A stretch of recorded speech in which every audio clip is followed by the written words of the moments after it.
नमस्कार विद्यार्थियों, मैं हूं डॉक्टर ममता शर्मा, सहायक आचार्य हिंदी, और आप मुझे सुन रहे हैं ज्ञान सुधा सक्सेस साथी चैनल के माध्यम से। जैसा कि आप जानते हैं, ये यूट्यूब चैनल उच्च शिक्षा विभाग, राजस्थान सरकार तथा आयुक्तालय कॉलेज शिक्षा जयपुर द्वारा ऐसे विद्यार्थियों के लिए विकसित किया जा रहा है जो कि विभिन्न प्रतियोगी परीक्षाओं की तैयारियां कर रहे हैं। आज हम हिंदी व्याकरण के एक टॉपिक समास के दूसरे भाग की ओर बढ़ेंगे। इससे पूर्व की कक्षा में हम इसके भाग 1 को पढ़ चुके हैं, जिसमें हमने समास की परिभाषा तथा किस प्रकार इसके भेदों का वर्गीकरण किया गया है उसका अध्ययन किया था। आज हम भाग 2 में तत्पुरुष समास तथा उससे संबंधित विभिन्न प्रतियोगी परीक्षाओं में आए प्रश्नों पर चर्चा करेंगे। पद की प्रधानता के आधार पर हमने यहाँ ये समझा था कि जहाँ पर दूसरे पद की प्रधानता होती है वहाँ तत्पुरुष समास है। इससे पूर्व की कक्षा में अव्ययी भाव समास के बारे में पढ़ा था, जहाँ पर प्रथम पद की प्रधानता पाई जाती है। अब जिस समास के भेद के बारे में पढ़ रहे हैं उसमें द्वितीय पद प्रधान है। हम पहले भी पढ़ चुके हैं कि समस्त पद में 2 पद होते हैं, प्रथम पद और उत्तर पद यानी द्वितीय पद। तो जो तत्पुरुष समास है इसमें उत्तर पद यानी द्वितीय पद हमेशा प्रधान रहेगा, यानी पूरा शब्द अपना अर्थ द्वितीय पद के आधार पर ही ग्रहण करता है। यहाँ पर आपको उदाहरण दिया गया है, जैसे खड़गधर जोर से बोला। यहाँ पर जो समस्त पद है वह खड़गधर है और उसका समास विग्रह हम करते हैं तो खड़ग को धारण करने वाला, इस प्रकार से इसका समास विग्रह होता है। यहाँ पर इस वाक्य के अंदर जो खड़ग है यानी कि तलवार, वह तो स्त्रीलिंग शब्द है, तो खड़गधर जोर से बोली होना चाहिए था, ऐसा तो नहीं है। तो खड़ग शब्द स्त्रीलिंग होते हुए भी संपूर्ण वाक्य की क्रिया जो है वो पुल्लिंग में है। वजह क्या है? पीछे का यानी उत्तर पद जो है वह धर यानी धारण करने वाला, यहाँ ये पुल्लिंग शब्द हो गया, और इसी के आधार पर क्रिया जो है अपना रूप तय कर रही है कि वह स्त्रीलिंग में होगी या पुल्लिंग में होगी। इसलिए हम कह सकते हैं कि दूसरा पद प्रधान है, क्योंकि संपूर्ण वाक्य की क्रिया जो है वह अपना स्वरूप जिस पद के आधार पर ग्रहण कर रही है वह पद यहाँ पर प्रधान माना गया। यहाँ पर क्रिया, लिंग, वचन सभी पद के आधार पर ही तय होंगे। दूसरा उदाहरण देख लीजिए एक और, जलधारा बह निकली। यहाँ जलधारा का समास वगैरह कीजिए तो जल की धारा होता है। यहाँ पर भी वाक्य ने क्रिया का स्वरूप धारा के आधार पर ग्रहण किया, धारा बह निकली, जबकि जल शब्द जो है वो पुल्लिंग है ना, और यहाँ पर वाक्य की क्रिया जो है स्त्रीलिंग जो कि द्वितीय पद के आधार पर ग्रहण कर रही है। तो यहाँ पर हम कह सकते हैं कि जहाँ पर वाक्य में क्रिया हो या लिंग, वचन आदि हो, वो सभी जिस पद के आधार पर अपना स्वरूप ग्रहण करते हैं वही पद जो है प्रधान माना जाता है, और इसी के आधार पर हम तत्पुरुष समास की व्याख्या पढ़ेंगे। इसमें द्वितीय पद प्रधान होगा। चलते हैं इसके भेदों की ओर। तत्पुरुष समास के भी भेद है, यानी तत्पुरुष समास खुद समास का भेद है, और अब तत्पुरुष समास के जो भेद है उनकी चर्चा करते हैं। ये 7 प्रकार से इसका वर्णन किया जा सकता है। पहला है लुप्त कारक चिन्ह। इसके खुद के 6 प्रभेद होते हैं जो कि कारक चिन्हों के आधार पर होते हैं, जिसमें कर्ता को छोड़ देते हैं हम और संबोधन कारक को छोड़ देते हैं। इनको छोड़कर शेष जो 6 कारक हैं उनके विभक्ति चिन्ह, उनके आधार पर ये भेद तय होगा। दूसरा है अलुक तत्पुरुष, तीसरा है उपपद तत्पुरुष, चौथा नन तत्पुरुष, पांचवा लुप्त पद तत्पुरुष, छठा कर्मधारय तत्पुरुष और सातवां द्विगु तत्पुरुष। वैसे कहीं कहीं कुछ पुस्तकों में हम कर्मधारय तत्पुरुष और द्विगु तत्पुरुष न पढ़ करके हम कर्मधारय और द्विगु समास को एक अलग भेद के रूप में इन दोनों को पढ़ते हैं। लेकिन यदि हम पद की प्रधानता देखें तो इन दोनों में भी द्वितीय पद ही प्रधान होता है, इसलिए इनको तत्पुरुष समास का भेद माना जाएगा। यदि हम पद की प्रधानता के आधार पर भेद कर रहे हैं तो कर्मधारय समास और द्विगु समास दोनों तत्पुरुष समास के ही प्रभेद माने जाएंगे। आते हैं तत्पुरुष समास के प्रथम प्रभेद लुप्त कारक चिन्ह तत्पुरुष की ओर। ये लुप्त कारक चिन्ह तत्पुरुष में दोनों शब्दों के बीच आने वाले कारक चिन्हों का लोप कर दिया जाता है। जैसा कि हमने पहले भी पढ़ा कि कर्ता और संबोधन कारक को छोड़कर शेष 6 के 6 कारक और उनके विभक्ति चिन्ह आपके सामने स्लाइड पे लिखे हैं, इन्हीं विभक्ति चिन्हों का लोप होगा। जैसे कर्म कारक है तो उसमें को पद का लोप हो जाएगा, करण है तो उससे से या के द्वारा का लोप हो जाएगा, संप्रदान है तो उसके के लिए का लोप हो जाएगा, अपादान है तो वहाँ पर से यानी अलग होने के भाव में इस पद का लोप होगा, संबंध कारक है तो का, के और की पदों का ये विभक्ति चिन्ह है सारे इनके, और अधिकरण कारक है तो उसमें में और पर का लोप होगा। आपको इस तत्पुरुष समास पढ़ने से पूर्व कारक चिन्हों को याद करना होगा और पूरे कारक की परिभाषाएं भी आपको समझ में आई हुई होनी चाहिए। यदि कारक आपको नहीं समझ में आए तो आपके लिए तत्पुरुष समास के इस प्रभेद को समझना मुश्किल हो जाएगा। इसलिए विद्यार्थी वर्ग पहले कारक को समझें और उसके बाद तत्पुरुष समास की ओर बढ़ें, क्योंकि ये लुप्त कारक चिन्ह तत्पुरुष समास है, इसके आगे 6 भेद हो जाते हैं, यानी उस प्रभेद के भी आगे जाकर के भेद हैं, उपभेद कह सकते हैं हम इनको। तो इन भेदों को समझने के लिए पहले आपको कारक और उनके विभक्ति चिन्हों का ज्ञान होना चाहिए। समझते हैं ये लुप्त कारक चिन्ह तत्पुरुष में पहला जो इसका उपभेद है ये कर्म तत्पुरुष। इसमें सीधी सी बात है, यदि तत्पुरुष कर्म तत्पुरुष है तो उसमें कर्म के विभक्ति चिन्ह का ही लोप होगा और वो है को। ये जो को पद है इसका लोप यहाँ हो जाएगा। देखिए, यदि मुंह तोड़ने वाला एक वाक्य है तो उसका यदि हम समस्त पद बनाएंगे तो बन जाएगा मुंह तोड़। अब यहाँ आपके सामने जो दिख रहे हैं ये समस्त पद हैं और उनका समास विग्रह है, और ये वे ही समस्त पद और उनका समास विग्रह हैं जो सामान्यतः प्रतियोगी परीक्षा में आए हुए हैं। मैंने पूरी इस वीडियो के अंदर ऐसे ही उदाहरणों को लिया है जो काफ़ी प्रतियोगी परीक्षाओं में आ चुके हैं। दूसरा पद है कटफोड़वा, यानी काठ को फोड़ने वाला पक्षी। इस विग्रह पे ही सारा दारोमदार है। यदि आपको विग्रह सलीके से करना नहीं आया तो परीक्षा में इस जगह आप अटक जाएंगे। तो किसी भी शब्द को समझें और उस शब्द का पूरा अर्थ स्पष्ट करने वाला जो वाक्य है जिसमें ज़्यादा से ज़्यादा उन पदों का प्रयोग किया है जो समस्त पद में आए हैं, इन 2 बातों का आपको ध्यान रखना चाहिए। पहली बात कि जब आप विग्रह करें तो ज़्यादा से ज़्यादा उन पदों का ही प्रयोग करें जो कि समस्त पद में आए हैं। दूसरी बात कि उस समस्त पद का अर्थ स्पष्ट हो जाना चाहिए। अब अगर यदि हम यहाँ इसको ये करते काठ को फोड़ने वाला यहीं तक होता तो फोड़ने वाला क्या, कटफोड़वा, हम उस पक्षी को ही संबोधित करते हैं। बना के देख सकते हैं, मैंने आज कटफोड़वा देखा, पेड़ पर कटफोड़वा बैठा था। हम ऐसे वाक्य बनाते हैं, ये नहीं बनाते कि पेड़ पर कटफोड़वा पक्षी बैठा था, ऐसा वाक्य नहीं बनता है।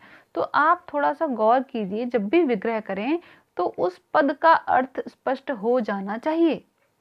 अगला पद है जितेंद्रिय, यानी इंद्रियों को जीतने वाला। तर्क संगत, तर्क को संगत, यानी आपको इसकी जगह ये नहीं बनाना तर्क से संगत, तर्क पर संगत, तर्क में संगत, इस तरीके से नहीं। इन विग्रहों को और समस्त पदों को आपको अभ्यास करना पड़ेगा। ये बार बार अभ्यास से ही आपको याद होंगे। तिलकुट, तिल को कूट कर बनाया हुआ व्यंजन, उसे हम तिलकुट कहते हैं। विरोधजनक, विरोध को जन्म देने वाला, है ना। तो जब भी आप समस्त पद का विग्रह करें तो इस बात को का जरूर ख्याल रखें कि उसका अर्थ स्पष्ट हो जाना चाहिए। अब अगला है करण तत्पुरुष। तो जब करण तत्पुरुष है तो करण का विभक्ति चिन्ह क्या है, से या के द्वारा। इसी पद का यहाँ पर लोप होगा। देख लीजिए उदाहरणों में, जग हंसाई, यानी जग के द्वारा हंसाई। अपन जग की हंसाई नहीं कर सकते, जग से हंसाई नहीं कर सकते, यहाँ जग के द्वारा ही हंसाई की जा रही है तो वही लिखना पड़ेगा। अश्रुपूर्ण, अश्रु से पूर्ण। मोहांध, मोह से अंधा। आप मोह में अंधा मत कीजिए, यहाँ मोह से अंधा है। मदमाता, मद से मत हुआ। शोकाकुल, शोक से आकुल, न कि शोक में आकुल। क्योंकि हम जब सामान्य बातचीत में इन शब्दों का प्रयोग करते हैं तो हम उसी तरीके से, वह शोक में आकुल है, इस तरीके से प्रयोग करते हैं, इसलिए यहाँ पर विग्रह में कहीं गलती ना हो जाए, इसलिए ऐसे ही शब्दों को उठाया है जो सामान्यतः परीक्षा में पूछे जाते हैं। और परीक्षाओं में वैसे ही पद मान के चलिए आपसे पूछे जाएंगे जिनमें गलती होने की लगभग संभावनाएं रहती है।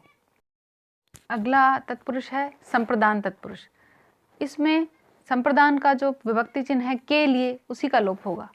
जैसे उदाहरण देखिए आप, गुरु दक्षिणा, गुरु के लिए दक्षिणा, न कि गुरु को दक्षिणा। दक्षिणा किसके लिए है? गुरु के लिए है।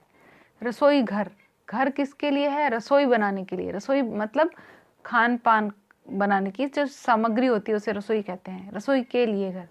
स्नान घर, स्नान के लिए घर। यज्ञशाला, यज्ञ के लिए शाला। आवेदन पत्र, आवेदन के लिए पत्र। यहाँ पर आपको बार बार और ज़्यादा से ज़्यादा अभ्यास ही करना होगा। तत्पुरुष है अपादान तत्पुरुष। तो अपादान कारक का विभक्ति चिन्ह है से। वो ये से कौन सा है? अलग होने के अर्थ में है, जो कि करण तत्पुरुष के से बहुत भिन्न है। तो आपको ये ध्यान रखना पड़ेगा, अलग होने का अर्थ यानी दोनों, ऐसा लगना चाहिए दोनों पद आपस में अलग होने की दृष्टि से दिखाए जा रहे हैं। जैसे गुण रहित, तो गुण से रहित यानी गुणों से दूर, ठीक है। देश निकाला, देश से निकाला, इसमें व्यक्ति देश से अलग हो रहा है यानी अलग होने का अर्थ है। ऋण मुक्त, ऋण से मुक्त यानी ऋण से दूरी होने की स्थिति दिख रही है। पदच्युत, पद से च्युत यानी अलग किया जाना या हटाया जाना, तो दूर किया जा रहा है। नरक भय, नरक से भय, भय होने पर व्यक्ति उससे दूर होने का भाव है। काम चोर, काम से जी चुराने वाला, और जब जी चुराता है तो व्यक्ति उससे दूर हो रहा है। इसी चीज को आपको समझना होगा। यहाँ से जो है अपादान के से में और करण कारक के से में बहुत भिन्नता होती है। तो यहाँ पर आपसे गलती ना हो, तो बहुत सावधानी के साथ इस काम को आपको करना होगा। अगला है संबंध तत्पुरुष, और संबंध का यह विभक्ति चिन्ह का, के, की का ही लोप होगा। उदाहरण देखिए, जगन्नाथ, वैसे ये संदिग्ध पद भी है और समस्त पद भी है, दोनों ही है। मैंने आपको पहले भी बताया था कि जहाँ समास है वहाँ संधि हो सकती है, पर जहाँ संधि है वहाँ आवश्यक नहीं कि समास भी हो। तो शब्द है, समस्त पद है जगन्नाथ, और इसका विग्रह है जगत का नाथ। नाथ का संबंध किससे है? जगत से है। मंत्री परिषद, मंत्रियों की परिषद, ये इसका समास विग्रह है। और जब हम इसका संधि विच्छेद करते हैं तो मंत्रिन परिषद हो जाता है। थोड़ा ध्यान रखें कि संधि विच्छेद में और समास विग्रह में बहुत अंतर होता है। रामचरित, चरित्र का संबंध किससे है? राम से है, तो राम का चरित्र। भूकंप, भू का कंप यानी भूमि का कंप, कंपाना, कंपन। सोमवार, वार कौन सा? दिन किसका? सोम का वार है। अधिकरण तत्पुरुष, और इसका विभक्ति चिन्ह है में और पर, या तो में होगा या पर होगा, इन्हीं का लोप होगा। उदाहरण देखिए, मुनि श्रेष्ठ, मुनियों में श्रेष्ठ है जो, यानी विभिन्न मुनि है और उनमें जो श्रेष्ठ है उनकी बात हो रही है, वो शब्द होगा मुनि श्रेष्ठ, यानी जो मुनियों में भी श्रेष्ठ है। कवि पुंगव, कवियों में पुंगव, पुंगव यानी श्रेष्ठ। वनवास, कहाँ वास? वन में, यानी उसके अंदर की बात हो रही है। लोकप्रिय, लोक में प्रिय है जो, आम जन में जो प्रिय है। आत्म केंद्रित, आत्म पर केंद्रित, जो व्यक्ति खुद के स्वयं पर केंद्रित है वह है आत्म केंद्रित। ईश्वराधीन, ईश्वर पर अधीन, ईश्वर में अधीन नहीं होगा, यहाँ पर ईश्वर पर अधीन होगा। यहाँ में कहाँ लगाना है, पर कहाँ लगाना है, इन दोनों बातों को आपको गौर से समझना होगा। दोनों लगा करके देखिए, जो आपको बहुत ज़्यादा सही लगे उसी को आपको याद करना है। अब देखिए, ये चीज़ जो है अभ्यास से आती है, आपको इसका बार बार अभ्यास करना होगा। यही एकमात्र तरीका है इसको याद करने का। पर खत्म हो जाता है हमारा तत्पुरुष समास का पहला भेद, यानी लुप्त कारक चिन्ह तत्पुरुष जो पढ़ रहे थे, इसमें समस्त कारक आ गए आपके, है ना। सिर्फ 2 कारकों को छोड़कर हमने 6 कारक लिए हैं, प्रथम और अंतिम आपको यहाँ पर छोड़ना है। अब इसके दूसरे भेद और हम बढ़ने जा रहे हैं, जिसका नाम है अलुक तत्पुरुष। इस समास में पहले पद के बाद कारक चिन्ह किसी न किसी रूप में विद्यमान रहता है, लुप्त नहीं होता। जैसे मैंने आपके सामने 2 उदाहरण दिए हैं, मृत्युंजय और ऊंटपटांग। ये जो मृत्युंजय है इसका समास विग्रह करेंगे तो मृत्यु को जय करने वाला। अब देखिए, मृत्युंजय जो शब्द है इसमें संस्कृत के कर्म कारक की विभक्ति म विद्यमान है, यानी कि यहाँ पर कारक की जो विभक्ति है वो लुप्त नहीं हो रही। किसी न किसी रूप में उस शब्द के साथ विद्यमान रहती है, उपस्थित रहती है। इसे अलुक तत्पुरुष कहते हैं। यहाँ पर कारक चिन्ह किसी रूप में, पूर्ण तरीके से नहीं, किसी रूप में विद्यमान रहेगा। जैसे मृत्युंजय मैंने बताया। दूसरा है ऊंट पर टांग। अब विग्रह करेंगे तो ऊंट पर टांग आएगा। अब यहाँ पर जो पर शब्द है वो प रूप में यहाँ शब्द के अंदर, समस्त पद के अंदर विद्यमान है, इसलिए ये अलग तत्पुरुष कहलाता है। इसी प्रकार और भी उदाहरण है। वाचस्पति, जिसमें वाच के पति, इसमें आधा स विद्यमान रहता है। धनंजय, जिसमें आधा न विद्यमान है, धन को जय करने वाला के साथ धन और जय के बीच में आधा न विद्यमान है। बृहस्पति, वृहत है जो पति, इसमें आधा सा विद्यमान है। यानी कारक किसी न किसी रूप में वहां पर विद्यमान रहता है। तत्पुरुष समास के तीसरे भेद की ओर बढ़ते हैं। नाम है उपपद तत्पुरुष। इसमें बाद वाले पद जो हैं वो स्वतंत्र रूप में प्रयुक्त नहीं होते, प्रत्यय की तरह किसी न किसी शब्द के साथ ही आया करते हैं। जैसे कार, चर, य आदि स्वतंत्र शब्दों के रूप में प्रयोग नहीं किए जाते, किंतु समासिक पद शब्दों के निर्माण में सहायक होते हैं। जैसे दिनकर, जलज, जलद, स्वर्ग इत्यादि ऐसे बहुत से शब्दों की लंबी श्रृंखला है। मैं आपके सामने वे 4 उदाहरण लेके आई हूँ जो पिछली परीक्षाओं में आए हैं। पहला है स्वर्णकार, स्वर्ण का काम करने वाला। इसमें जो उत्तर पद है कार, वह स्वतंत्र रूप में प्रयोग नहीं किया जाता है, उसका स्वतंत्र प्रयोग होता ही नहीं है, वो किसी न किसी शब्द के साथ प्रत्यय के रूप में आएगा। दूसरा है राजनीतिज्ञ, राजनीति को जानने वाला। अब ये जो ज्ञ पद है ये अलग से कभी भी प्रयोग नहीं किया जाता। कष्टप्रद, कष्ट को प्रदान करने वाला। अब ये प्रद पद जो है वह अलग से प्रयोग नहीं किया जा सकता वाक्य के अंदर। महीप, मही को पालने वाला। प जो है वो प प्रत्यय के रूप में मही के साथ ही आएगा। महीप शब्द का अर्थ वैसे राजा होता है, लेकिन यहाँ पर मही को पालने वाला इसका विग्रह है, तो प जो पद है, प जो है साथ में लगाया हुआ मही के साथ, वह प्रत्यय की तरह से प्रयोग में लाया जाता है, किसी न किसी शब्द के साथ आते हैं, इसलिए इसे उपपद तत्पुरुष कहा जाता है।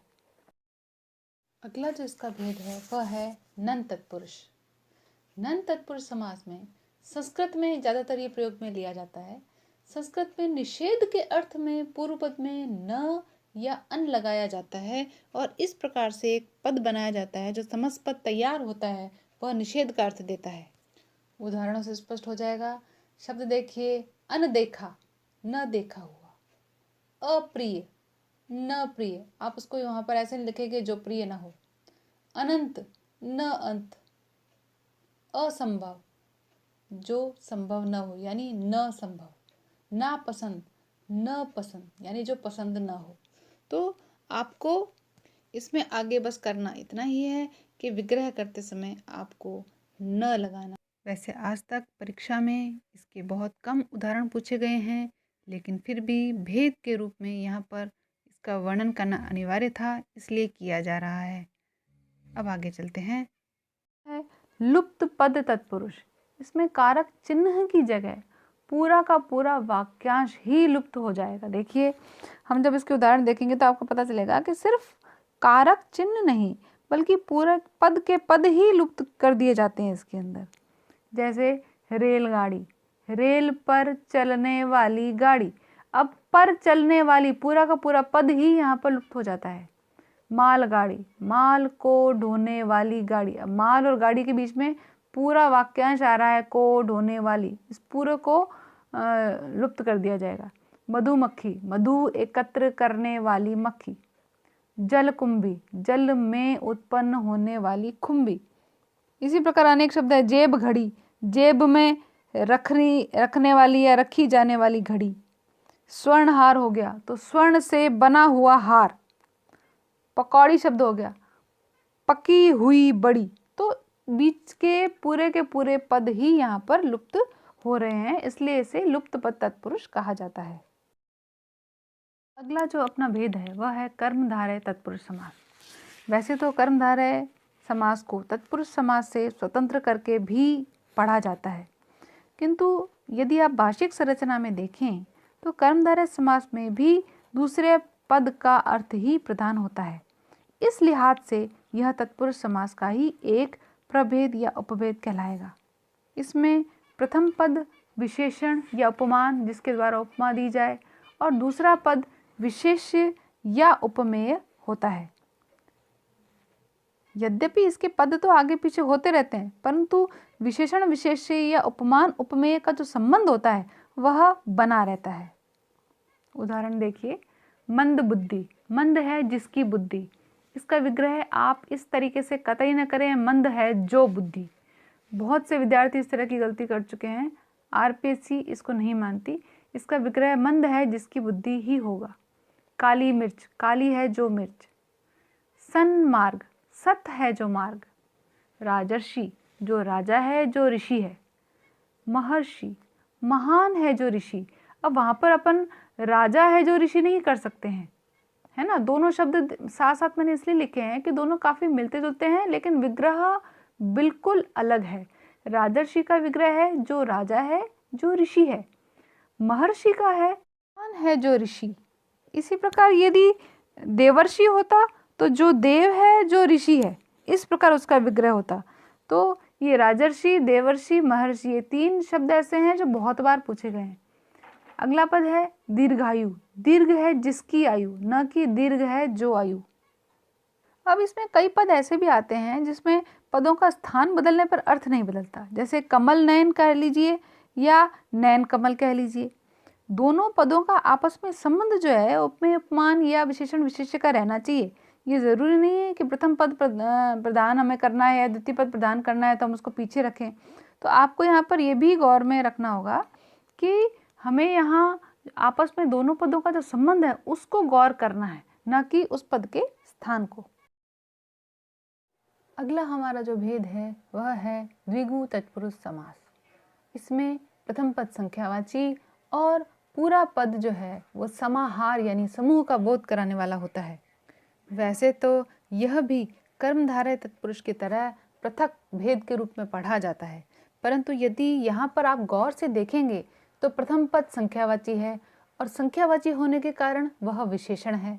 और हम देखते हैं तत्पुरुष के कर्मधारय में भी प्रथम पद जो है वह विशेषण होता है तथा द्वितीय पद विशेष्य होता है, परंतु यहाँ पर प्रथम पद खास करके संख्यावाची होता है तथा द्वितीय पद प्रधान होता है, यानी दूसरे पद के कारण ही पूरा शब्द जो है अपना स्वरूप ग्रहण करता है, अपना क्रिया का रूप तय करता है। तो यहाँ पर प्रथम पद संख्यावाची तथा द्वितीय पद प्रधान होने के साथ जो पूरा पद है, समस्त पद, वह समाहार, समाहार से तात्पर्य है समूह का बोध कराता है। अब यहाँ पर जब हम उदाहरणों को देखेंगे तो आप पाएंगे किस प्रकार से। अब जैसे शब्द है एकांकी, द्विगु एक की संख्या से भी बन सकता है, क्योंकि एक तो पहला पद संख्यावाची है। दूसरा, अर्थ की दृष्टि से यदि हम देखें तो समास की वैसी ही अन्विति होती है जैसी एक से अधिक संख्या होने पर हो रही है। ठीक है, तो आप देखें एकांकी जो है उसका समास विग्रह करेंगे तो एक अंक का नाटक, यानी एक पूरे नाटक की बात हो रही है जिसमें एक अंक है, तो ये समाहार हो गया। दूसरा पद देखिए दुमट, दुमट से मतलब है दो प्रकार की मिट्टी, तो यहाँ पर दो प्रकार की मिट्टियों का एक समूह का बोध हो रहा है। तीन कोना, तीन कोनों, जो तीन कोनों का हो, यानी तीन कोनों के समूह की बात हो रही है। सतरंगा, सात रंगों वाला। चौकोर, चार कोर यानी कोनों वाला। नौलखा, इसे नवलखा भी कहीं कहीं पढ़ेंगे आप, तो जो 9 लाख के मूल्य वाला गहना है, सामान्यतः यह हार के लिए प्रयोग में लाया जाने वाला समस्त पद है, नौलखा हार कहा जाता है, यानी ऐसा हार जो 9 लाख मूल्य का हो। शताब्दी, शताब्दी या सहस्त्राब्दी दो प्रकार के शब्दों का प्रयोग होता है यहाँ पर। शताब्दी जो है वह है आपका शत शब्द अब्दों का समूह, शत यानी 100 और अब्द यानी वर्ष, शत वर्षों का समूह। और सहस्राब्दी यदि होता है तो सहस्र अब्दों का समूह। इस प्रकार से और भी बहुत सारे इसके उदाहरण मिल जाएंगे, जैसे त्रिवेदी, 3 वेदों को जानने वाला। दुपहिया, 2 पहिए हैं जिसके ऐसा वाहन। तो इस तरह के बहुत सारे शब्द हैं जिसमें प्रथम पद संख्यावाची होगा। लेकिन जब हम बहुव्रीहि समास को पढ़ेंगे तो आप पाएंगे कि वहां पर भी बहुत से ऐसे शब्द हैं जो संख्यावाची जिनका प्रथम पद है, परंतु पूरा पद जो है वो भिन्न अर्थ को देने वाला है और इस लिहाज से वह बहुव्रीहि समास का हो जाता है। शेष हम अगले भाग में पढ़ेंगे। तो आज हमने तत्पुरुष समास के 7 भेदों को पढ़ा। इस संबंध में यदि कोई भ्रम या भ्रांति आपके मस्तिष्क में हो तो आप कमेंट बॉक्स में प्रश्न करके पूछ सकते हैं। धन्यवाद।